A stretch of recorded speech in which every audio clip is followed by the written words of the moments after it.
So I grew up in a very strong Christian household. Both my mom and my dad are deeply religious, and my three sisters and I went to church every Sunday and sometimes Tuesdays. We lived in a small town in Maine and went to an even smaller church where you actually knew everyone's business. My sisters and I isolated ourselves, mostly by choice, playing involved fantasy games in the woods surrounding our neighborhood. As I got older, I realized that certain members of our church just had this assumption that men could not be trusted around the young women and children that were there. Temptation was something that they tried to completely eradicate by just separating the two genders in all church activities. This idea that men were naturally predators and that women were naturally temptresses really interested me. I kind of liked the idea that you weren't supposed to look, but you wanted to. I began to make work of my sisters, our private world that we had created. I wanted to photograph them as if maybe I was a man, kind of desiring them. These images are about beauty and developing womanhood. Images that make you feel almost as if you're looking at something that you're not supposed to be part of. I loved this idea of a cult of womanhood, kind of freezing my sisters in this perpetual state of being teenagers on the cusp of their womanhood, confrontational while still on display. This time in the life of a young woman is so interesting to me.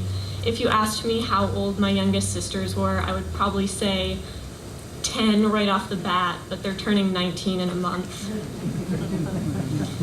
I'm trying to capture this really fleeting moment where you wouldn't call them girls, but you definitely would not call them women either. Even in the Bible, King David is viewed as one of the most strong and faithful men, but all it takes is a glimpse of Bathsheba bathing on her roof to make him sin. The idea that he was taken down in a way by just one beautiful woman blew my mind. As I continued to make work out of school, I realized I was becoming more and more drawn to this idea of religion, ritual, and kind of the underlying themes of the occult that had always been semi-present in the images I was making. Despite my mom's religious upbringing, she always had a real affinity for the supernatural and the horror genre.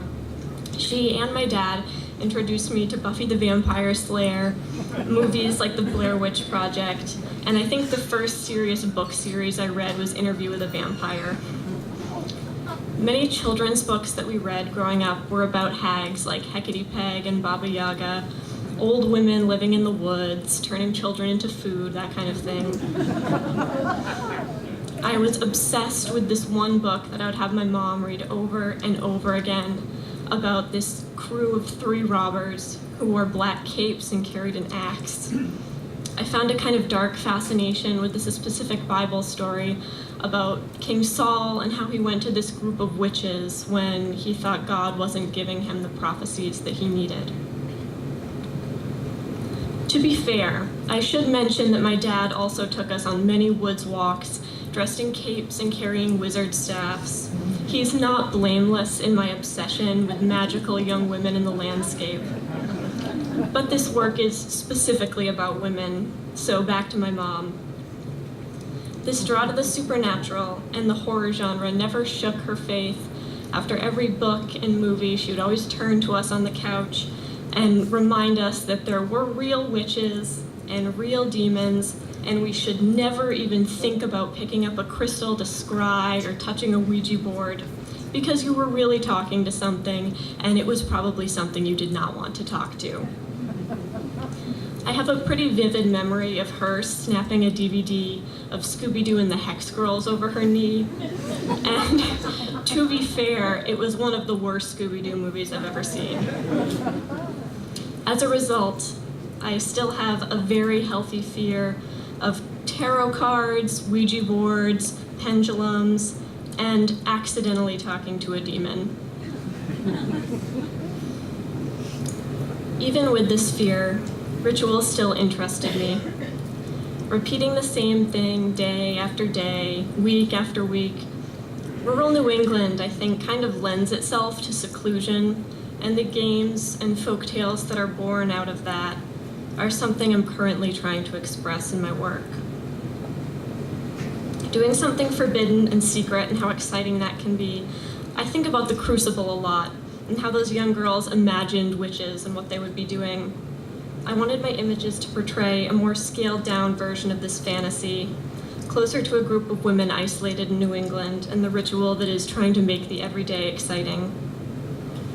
The photographs of exclusively my sisters have given way to some self-portraits and to some images of the landscape and still lives, using imagery that both represents Christianity and the occult, combining the Virgin Mary with crystals and bones that I've collected, and the landscape speaking directly about New England and the pine trees that I grew up playing in between. These photos serve to create a kind of setting and also give everyone a break from photographs of women after woman after woman. Both my mom and my dad encouraged our fantasy games. They never banned material from us that had witches or ghosts.